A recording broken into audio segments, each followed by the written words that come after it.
আসসালামু আলাইকুম। কেমন আছেন সবাই? আশা করি অনেক অনেক ভালো আছেন। আমিও আলহামদুলিল্লাহ আল্লাহর রহমতে অনেক ভালো আছি।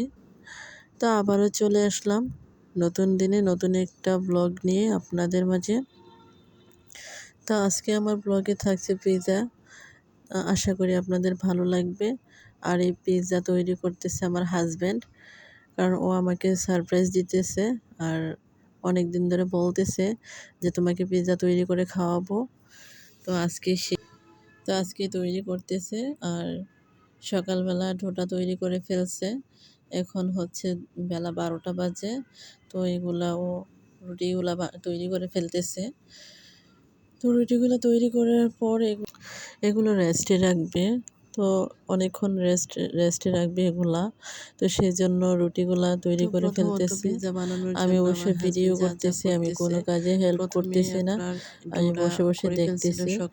তো আমাকে বলতেছে করার পর হেল্প না করতে ও একে পারবে। তো ও এক এক করে রুটিগুলো বেলতেছে। রুটিগুলো বেলে এগুলো আলাদা আলাদা করে রেখে দেবে। কারণ আজকে অনেকগুলা হয়ে গেছে। প্ল্যান ছিল যে 2টা তৈরি করার জন্য 2টাই তৈরি করবে, কিন্তু না, অনেকগুলা হয়ে গেছে। তো বাকিগুলো রেখে দেবে। আমরা আজকে 2টা খাবো মূলত।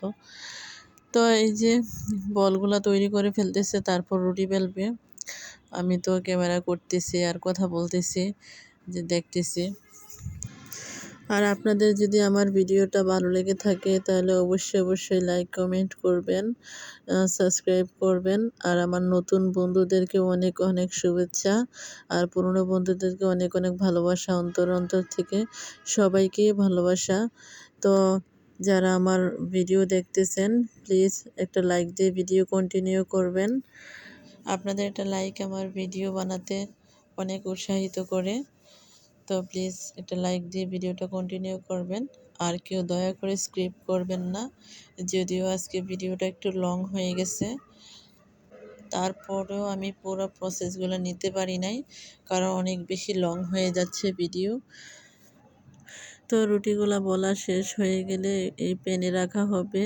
তো সেই জন্য একটু তেল ব্রাশ করতেছে। আর আমার বাসায় যেহেতু ব্রাশ করার নাই, সেজন্য হাতেই ব্রাশ করে ফেলতেছে, একটু পুরো প্লেটে লাগিয়ে নিতেছে। তো রুটিগুলো এক এক করে এক একটা প্লেটে রাখা হবে। এই যে এখন রুটি বেলা শুরু হয়ে যাবে। আমি তো অবাক, উনি অনেক সুন্দর করে রুটি বেলতে পারে। আমি এতটাও ভালো রুটি বেলতে পারি না, আমার আঁকা হয়ে যায়। মাশাআল্লাহ, উনি অনেক সুন্দর করে বলতে পারে।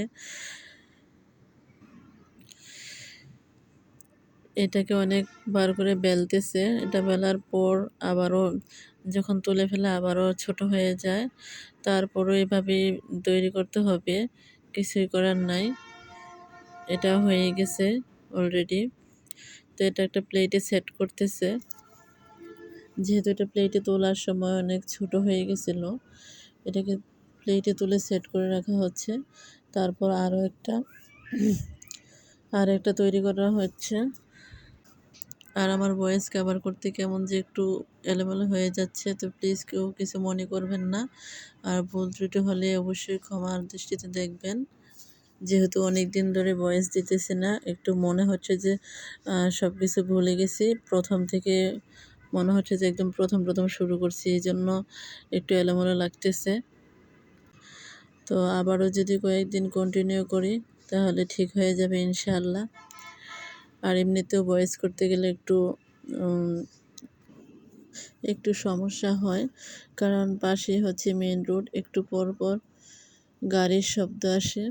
আর আপনারা নিশ্চয়ই সেটা শুনতে পান। এখন কিছুই করার নাই, একদম মেইন রোডের সাথে অনেক বেশি শব্দ আসে, মাঝে মাঝে আমিও শুনি, খুবই খারাপ লাগে। তো দয়া করে কেউ কিছু মনে করবেন না। তো দ্বিতীয় রুটিটাও বেলা হয়ে গেছে। আমরা ভাবছিলাম যে আজকে 2টা ডো তৈরি করব, 2টা পিৎজা বানাবো, কিন্তু অনেকগুলো হয়ে গেছে, প্রায় 5টা হয়ে গেছে। সমস্যা নাই। আর পিৎজা আমার কাছে অনেক বেশি ভালো লাগে। আমার কাছে মনে হয় যে আমি যত দেখি ততই খেতে পারবো। আর মাশাআল্লাহ দেখতে যেমনই হোক কিন্তু খেতে অনেক বেশি ভালো হইছে, অনেক লোভনীয় হয়েছে। আর কালারটাও মাশাআল্লাহ অনেক সুন্দর। আর আমি প্রথম চুলায় পিজ্জা তৈরি করতেছি। আর চুলায় এভাবে কখনো পিজ্জা তৈরি করা হয় নাই। মাশাআল্লাহ অনেক সুন্দর করে তৈরি হয়েছে, অনেক সুন্দর হয়েছে। চুলাতে এত সুন্দর করে পিজ্জা বানানো যায় আমার আগে জানা ছিল না। তো দেখতেই পাচ্ছেন আমি কি দেওয়া হয়েছে সেগুলো আর আলাদাভাবে বলি নাই। আপনারা কম বেশি জানেন সবাই যেহেতু। সস দেওয়া হয়েছে, তারপর ক্যাপসিকাম, তারপর চিকেন, তারপর টমেটো, কাঁচামরিচ, পেঁয়াজ এগুলা দেওয়া হচ্ছে যেহেতু আমি আলাদা করে বলি নাই। এখন একটু করে বলে দিলাম। তো একটা তৈরি করা হয়ে গেছে অলরেডি। তো এটা হচ্ছে দ্বিতীয়টা। তো দ্বিতীয়টা তৈরি করা হচ্ছে। আমি প্রথম একটাতে বলছিলাম যে একটু চিজ কম দেওয়ার জন্য। তো এটাতে একটু চিজ কম দেওয়া হয়েছে। আর দ্বিতীয় মোটামুটি দেওয়া হয়েছে। এই যে আমার একটা তৈরি হয়ে গেছে। এটা এখন চুলাতে বসিয়ে দেব একটা প্যানের ভিতরে। তো এটা কমপ্লিট হয়ে গেছে মোটামুটি। এটা প্যানে দেওয়ার পর আরও একটা তৈরি করা হবে। এই যে দেখেন অনেক সুন্দর মাশাআল্লাহ। তো আবারও আরেকটা তৈরি করা হচ্ছে। যেহেতু এটা চুলাতে দেওয়া হয়ে যাবে এখন। আর এটাতে তৈরি করা হচ্ছে। সস দেওয়া হয়ে গেছে। এখন সসটা পুরো রুটিতে এড করে নিবে। আর আমি ভিডিও করতেছি ভাবতেছি যে আমি গ্যালারিতে রেখে দেব। কিন্তু আমি ইউটিউবে দিব ওটা বুঝতে পারে নাই। তো পরবর্তীতে আমাকে বলতেছে যে আরেকটু ভালোভাবে করার প্রয়োজন ছিল যেহেতু তুমি এটা অনলাইনে দিতেছো। আমি বললাম যে সমস্যা নাই। এটাও অনেক ভালো হইছে। তো এটা তো আস্তে, আস্তে করে ব্রাশ করতেছে। চামচের সাহায্যে ব্রাশ করতেছে পুরা রুটিতে। তো এ পর্যায়ে ব্রাশ করা শেষ। তো এখন আস্তে, আস্তে করে বাকি উপকরণগুলো দিয়ে দিবে।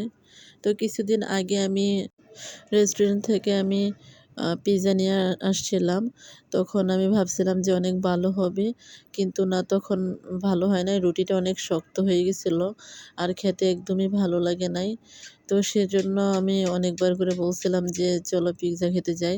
তখন বলছে না তোমাকে আমি বানিয়ে খাওয়াবো বাসায়। তখন থেকে মানে বলা শুরু হয়েছে। আজকে কমপ্লিট করতেছি যেহেতু শুক্রবার আজকে ফ্রি ছিল। আর এই খাবারটা আমার কাছে অনেক বেশি ভালো লাগে। তো আপনারাও এভাবে বাসায় বানানোর ট্রাই করতে পারেন যদি আপনাদের ভালো লাগে। বাসায় বানানো জিনিসটা একটা আলাদা মজা, একটা তৃপ্তি আসে। বাহিরেরগুলো তত বেশি একটা তৃপ্তি আসে না। তো ভালো লাগলে ট্রাই করতে পারেন। আর যদি আমার ভিডিওটা কারোর ভালো লেগে থাকে, কোনো অংশে একটু ভালো লেগে থাকে, তাহলে প্লিজ একটু লাইক কমেন্ট করে দিবেন। তো আমার আরেকটা পিজ্জা কমপ্লিট হয়ে গেল। প্রায় শেষ পর্যায়ে। ওইটা আমি চুলাতে দিয়ে দিয়েছি। তো ওইটা যদি হয়ে যায় তারপর এটা চুলায় দিয়ে দেব। যেহেতু বাসায় এক চুলা। তো এটাতে আমি মরিচ কম দিতে বলছি। যেহেতু ওইটায় মরিচ দেওয়া হয়ে গেছে বেশি। তো এটাতে চিজ দেওয়া হয়েছে। চিজ দেওয়া হয়ে গেলে কমপ্লিট হয়ে যাবে। আর এখানে আমি চিজগুলো আলাদা করে কোরানো মেশিন দিয়ে কুড়িয়ে নিলাম। দেখতে যতটা কালারফুল হয়েছে মাশাআল্লাহ, খেতেও অনেক বেশি ভালো লাগছে। সাজানো কমপ্লিট হয়ে গেছে। তো এই যে দুইটা এখানে তৈরি করে নিলাম। দেখেন কতটা সুন্দর হয়েছে। জানি না আপনাদের কেমন লাগবে। হয়তোবা আপনাদের মতন এত পারফেক্ট করে করতে পারি নাই। কিন্তু নিজের হাতে করা জিনিস তো আমার কাছে অনেক বেশি ভালো লাগতেছে। এই যে চুলায় দেওয়ার পর এটা হয়ে গেল। এটা এখন আমি নামিয়ে নেব। এটা নামানোর পর বাকিটা দিয়ে দেব। তো এই পর্যায়ে বিদায় নেওয়ার পালা। ভিডিওর শেষ মুহূর্তে আবার একই কথা বলতেছি। আমার ভিডিও যদি ভালো লেগে থাকে প্লিজ লাইক কমেন্ট করবেন। এই যে দেখেন কতটা সুন্দর হয়েছে, স্পাইসি হয়েছে। তো সবাই ভালো থাকবেন, সুস্থ থাকবেন।